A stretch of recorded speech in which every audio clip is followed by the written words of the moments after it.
अपने पसंदीदा शो के फुल एपिसोड देखने के लिए अभी डाउनलोड करें दंगल प्ले ऐप।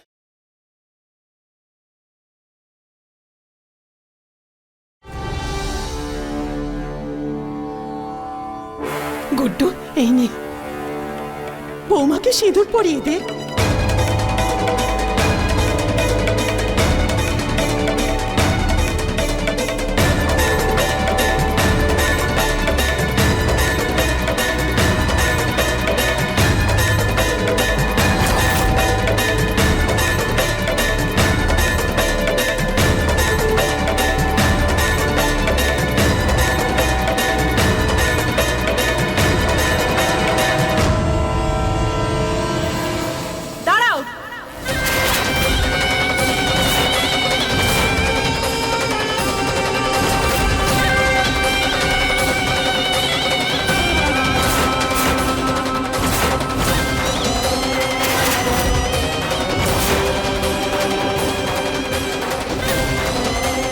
এসব কি হচ্ছে? হ্যাঁ,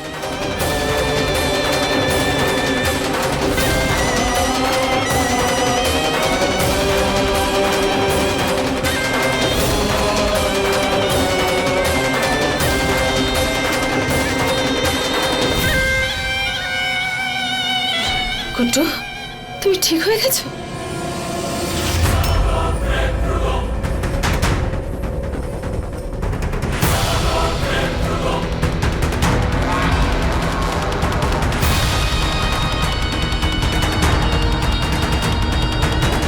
এসব কি হচ্ছে এখানে? হ্যাঁ, খোলো সব। খবরদার যদি এটা খুলেছ তো।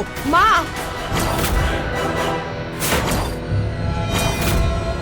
আমি বেঁচে আছি, মরিনি এখনো। আমি বেঁচে থাকতে এদের দুজনকে এইভাবে তো কখনো সহ্য করব না। বন্ধ করো এইসব। চুপ করো, আজ তোমার কথা কেউ শুনবে না।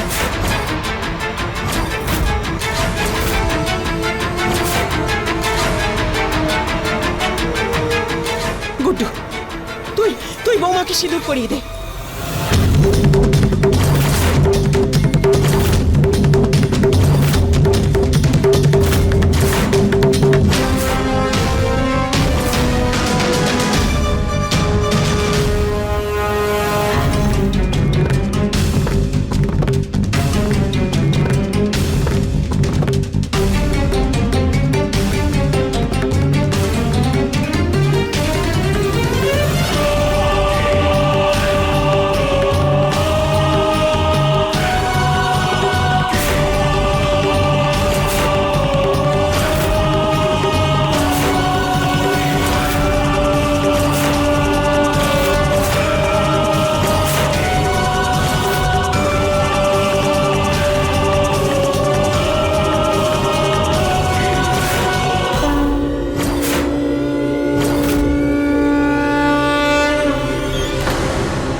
দেখলে তো তুমি তুমি তো অনেক বাধা দেওয়ার চেষ্টা করেছো, কিন্তু ভগবানের আশীর্বাদ কিরকম দেখেছো? আজ তোমার জন্য আমার বৌমা দ্বিতীয়বার সিঁদুর পড়ল। গুড্ডুর হাত থেকে, তাও আবার সেই হাত থেকে যে হাত ভালো করে ওঠাতে পারছে না। চুপ করুন মা।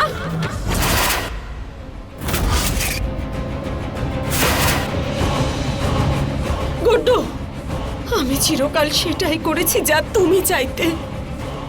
তুমি দিনকে রাত বলতে আমিও রাত বলতাম, তুমি রাতকে দিন বলতে আমিও দিন বলতাম।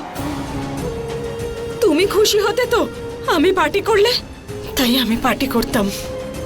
আর এখন যখন তোমার পুজো পাঠ পছন্দ, তখন আমিও তাই করব। বাহ গুড্ডু, তোমার ভালোবাসা ভালোবাসা আর আমার ভালোবাসা নাটক। গুড্ডু, আমি যেমন ছিলাম আর আজ যেমন হয়েছি না, সব কিন্তু তোমার জন্যই। কিন্তু এখন আমার ভালোবাসা আমার সব কিছু মিথ্যে বলে মনে হচ্ছে। আর আমি জানি এসব কেন হচ্ছে, এই রঞ্জুর জন্য। আমারই বাড়িতে থেকে আমার সঙ্গে চালাকি করে যাচ্ছ। কিন্তু অনেক হয়েছে রঞ্জু মিশ্র, উল্টো গুনতি করা শুরু করে দাও তোমরা সবাই। আমি তোমাদের মতো করেই তোমাদের শেষ করে ছাড়ব, দেখে নিও।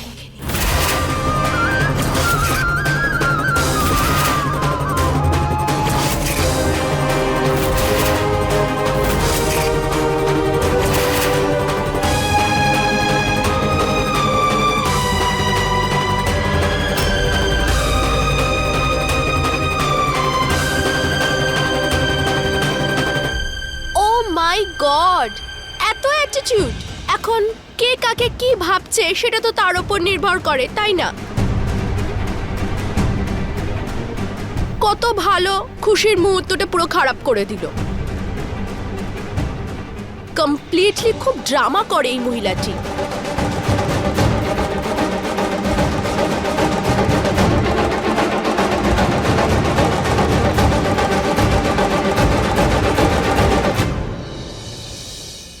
জয় ভোলানাথ।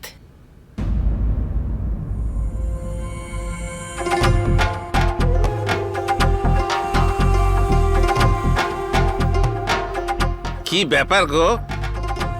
হ্যাঁ, মানছি যে আমাদের বিয়েটা অনেক বছর হয়ে গেছে, কিন্তু তার মানে তো এই নয় যে এত ধৈর্য ধরে নিয়ম পালন করবে। তোমার মুখে তো একটু প্রেম প্রেম ভাব নেই, না চোখে কোনো লাজুক দৃষ্টি। যাক, আমার কথাটা একবার শুনে একটু হেসে দাও আরে দেখি। কি হাসবো? আমি তো তোমার পাল্লায় পড়ে এখানে থেকে গেলাম। এখন তো ললিতা দিদির কাছে থাকা উচিত ছিল। ওখানেই তো আসল ছবি চলছে।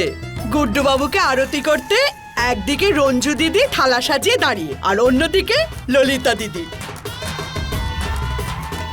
একটা ফুল আর দুটো মালি গল্পের মতন হয়ে গেছে একদম। তার মানে সবই ভাগ্যের ব্যাপার। ওপরওয়ালা যখন কাউকে দেয় না, একদম ছাপ্পড় খুলে দেয়। কি বললে? হ্যাঁ, কি বললাম না? এক মিনিট, ফোন এসছে। হ্যালো? হ্যাঁ, না না, শব্দ শোনা যাচ্ছে না। আমি বাইরে আসছি, কিছু বোঝা যাচ্ছে না। আরে জয় বাবু, আরে হ্যালো, নাও, কথা বলে নাও। দিদি, তুমি যাই বলো, দুই নৌকায় পা দিয়ে গুড্ডু বাবুর অবস্থা কি হয়েছে দেখেছো? হ্যাঁ, আমার ওই গুড্ডু বাবুর অবস্থা দেখার কোনো ইচ্ছা নেই। আরে আমি তো অবস্থা শালুর দেখবো, ওর দুরবস্থা যা হবে না কাল। কালকের দিনটা ওর শেষ দিন হবে আমার ছেলের জীবনে। ওকে কাল সিদ্ধান্ত নিতেই হবে যে বিশেষের ভালোবাসার জন্য নিজের বাপের বাড়িকে বেছে নেবে, নাকি চিরজীবনের জন্য ওই বাড়ি ছেড়ে এখানে আসতে হবে। হ্যাঁ দিদি, সে যাই হোক, সেটাই হবে যেটা প্রভু রাম চাইবেন। হ্যাঁ না দাদা, এইবার সেটাই হবে যেটা আমি চাইব। আমি নির্ধারণ করব শালুর ভাগ্য। নিজের মা, বোন আর ঠাকুমাকে ও কিছুতেই ছাড়তে পারবে না। আর এই পরিস্থিতিতে ও এই বাড়ির চৌকাঠেও পা রাখতে পারবে না, কারণ আমি নিশ্চিত করে নিয়েছি যে ওকে আমি এই বাড়ির ভেতরে ঢুকতে দেব না।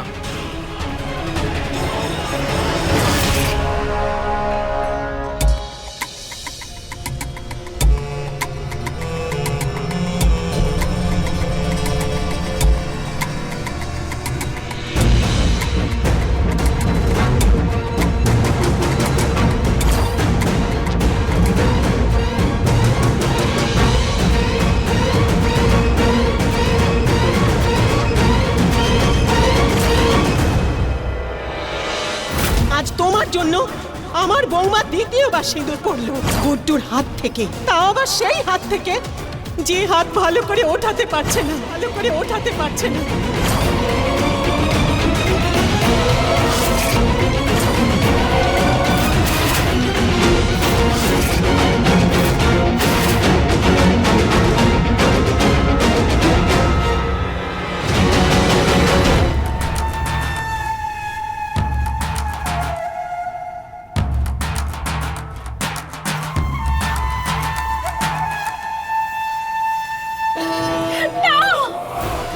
মা, তুমি তোমার রাগকে সামলাও। এখন তোমার রাগলে হবে না, ওদের জায়গাটা আমাদের বুঝিয়ে দিতে হবে। মা ললিতা, ওরা সবাই এক হয়ে নিজেদের শক্তি প্রদর্শন করছে। এটাই সঠিক সময় প্রতিশোধ নেবার। এমন আঘাত কর যাতে সব ভেঙে যায়, আর এমন ভাবে ভেঙে দে যাতে জোড়া না লাগে।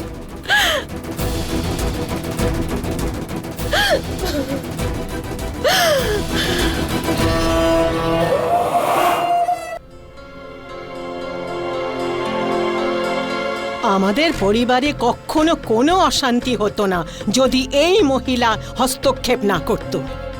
আজ প্রথমবার ও ওর খারাপ কাজের জবাব পেয়েছে। প্রথমে তো আমি বুঝতেই পারিনি যে উনি এরকম কেন করছে।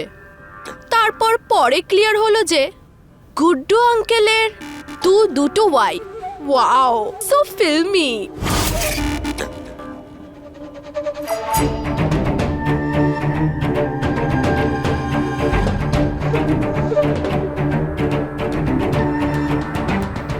আই এম সো সরি, আমি সেরম ভাবে বলতে চাইনি। অ্যাকচুয়ালি আমি এই প্রথমবার এখানে এসেছি তো, তাই আমার সামনে এসব হলো।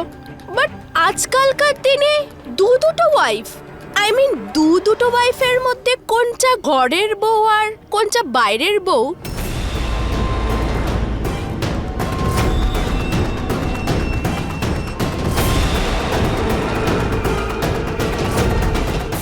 অতিথি তো অতিথির মতোই থাকো। মনে যা আসছে তাই বলে যাচ্ছে দেখছি। সরি, আমি বুঝতে পারিনি যে আমি কি বলবো। আবার এটা নয় তো যে রঞ্জু আন্টির চারটে মেয়ে হয়েছিল বলে আর গুড্ডু আঙ্কেল ছেলে পাওয়ার আশায় দ্বিতীয়বার বিয়ে করে ফেললো।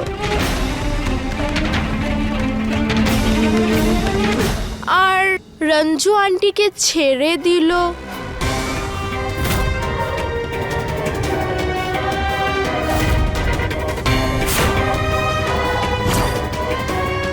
তাছাড়া ওই মহিলাটার দুটো ছেলে, তাই না? রশনি,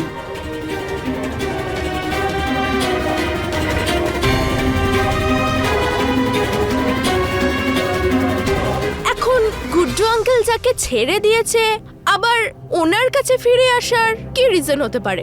আই মিন হঠাৎ এমন কি হয়েছিল? এখন রিলেশন তো কোনো ফ্যাশন বা ট্রেন্ড তো নয়, তাই না, যে পুরনো জিন্স আবার নতুন করে পরতে পারবে। তুমি তোমার নিজের কাজটা করো না, আমাদের জীবনে ইন্টারফেয়ার করার তোমার প্রয়োজনটা কি? আই এম সো সরি, আমি আসলে হয়তো ভালো ওয়ার্ড ইউজ করতে পারিনি, কিন্তু আপনারা বুঝতে পারছেন তো যে আমি কি বলতে চাইছি, আই মিন কি জানতে চাইছি। তুমি তোমার নামটা কি বলেছিলে? আর রশনি। রশনি, তোমার নামটা যত সুন্দর রশনি, সেইভাবেই কথাবার্তা বলা উচিত তোমার। দেখো, আমরা ফ্যাশন কিচ্ছু জানি না, কিন্তু এটা শুনে রাখো যে আমার গুড্ডুর একজনই বিবাহিতা স্ত্রী, সে হচ্ছে ওই যে আমার বৌমা রঞ্জু মিশ্র।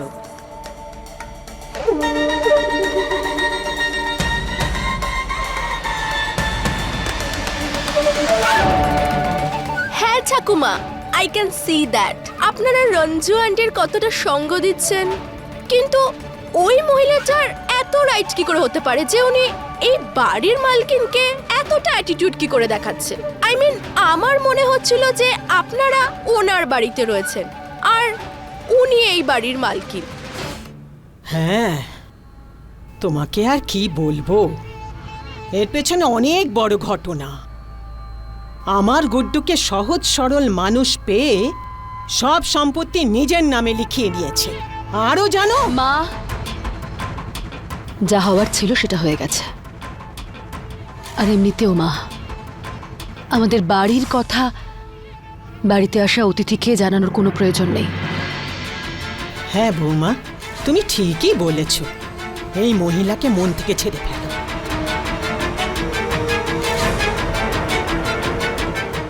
আর এমনিতেই তোমাদের সবাইকে সারা রাত জেগে থাকতে হবে। আর এই যে বিশেষ বাবা, কাল গণেশ পুজো, তাড়াতাড়ি চলে আসবে। শালুর ব্রত ভাঙতে হবে তো। হ্যাঁ ঠাকুমা, আমি সকালে তাড়াতাড়ি চলে আসব। আচ্ছা, এখন আমি আসি। প্রণাম। হ্যাঁ আচ্ছা, আবার দেখা হবে। নমস্কার। মা শালু, বিশেষকে দরজা পর্যন্ত এগিয়ে দিয়ায়। হ্যাঁ ঠাম্মা।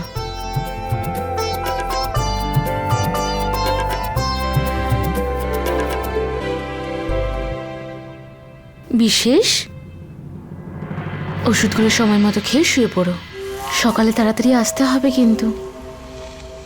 ডোন্ট ওয়ারি শালু, আমি বিশেষকে টাইম মতো ওষুধও দিয়ে দেব, আর সকালে তাড়াতাড়ি তুলে এখানে পাঠিয়েও দেব। পার্টনার, ওষুধ খেতে ভুলো না কিন্তু, ওকে? তোমার হুকুম মাথায় করে নিলাম পার্টনার।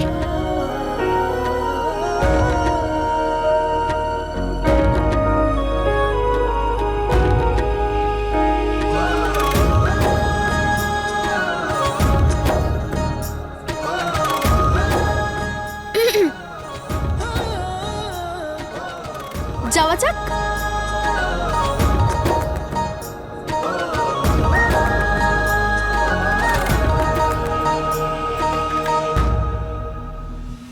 রোশনি, আমি তোমাকে কিছু বলতে চাই। বলো।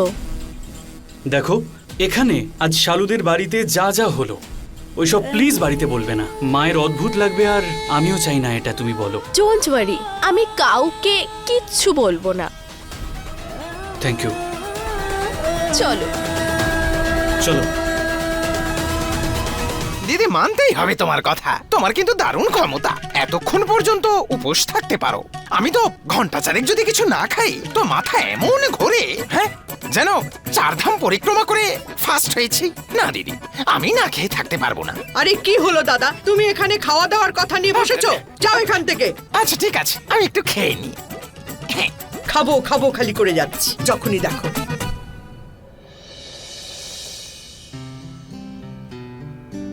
আরে তোরা এসে গেছিস বাবা, আয় আয়। সব ভালোভাবে হয়েছে তো? আমিও দেখ পুজো করে বসে আছি প্রসাদ নিয়ে। এনে একটু প্রসাদ খা। যখন ছোট ছিলিস তখন সব সময় আমার হাতে খেতিস, আর এখন দেখ এত বড় হয়ে গেছিস যে আমার হাতে আর খেতে ভালো লাগে না। কিন্তু আজ তো আমি তোকে খাওয়াবোই। হ্যাঁ, যা বিশ্রাম নে।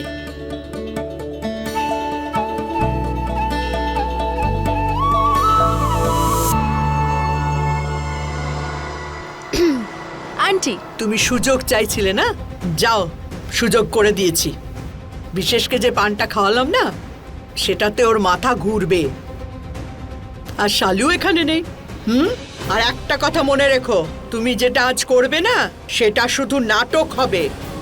আমি যেটা বিশেষের জন্য করছি সেটা ওর ভবিষ্যতের ভালোর জন্য। কিন্তু আজও এটা বুঝতে পারছে না, পরে ঠিকই বুঝবে। রোশনি, তুমি এই কাজটা করতে পারলে যত টাকা চাইবে ততটাই পাবে। কিন্তু একটা কথা মনে রেখো, আমার বিশেষের যেন কোনো ক্ষতি না হয়। তুমি চিন্তা করো না আন্টি, আমি সবটা বুঝে নেব।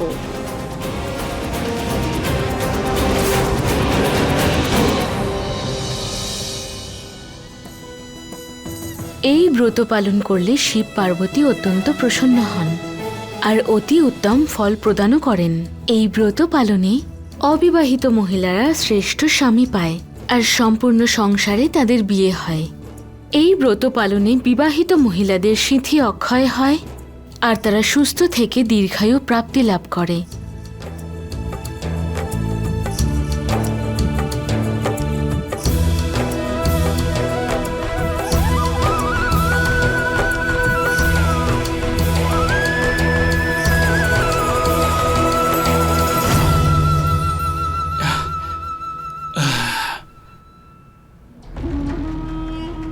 শালু, কি হলো বিশেষ? তোমার কিছু লাগবে? তুমি এসে গেছো শালু?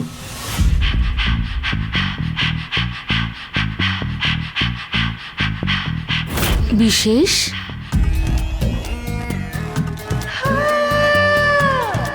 এটা কি করে হতে পারে? শালুকে তো আমি বাড়িতে ছেড়ে এলাম। ইউ আর রাইট বিশেষ। আমি রশনি, তুমি আমার মধ্যে শালুকে দেখছো। আর জানো আমি কি দেখছি? তোমাদের দুজনার এই দারুণ লাভ স্টোরিটা। একজন হাজবেন্ড তার ওয়াইফের ভালোবাসায় কতটা ডুবে রয়েছে যে ও সবার মধ্যে তার ওয়াইফকে দেখছে, ঠিক না? হ্যাঁ হ্যাঁ, কিন্তু তোমাকে ওষুধ খাওয়ানোর দায়িত্ব কিন্তু আমার না।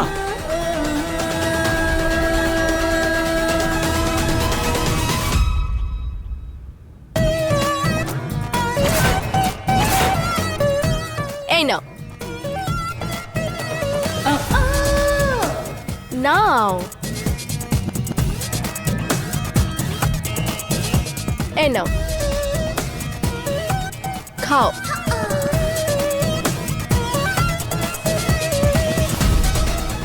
এর থেকে ভালো সুযোগ আর আমি পাবো না।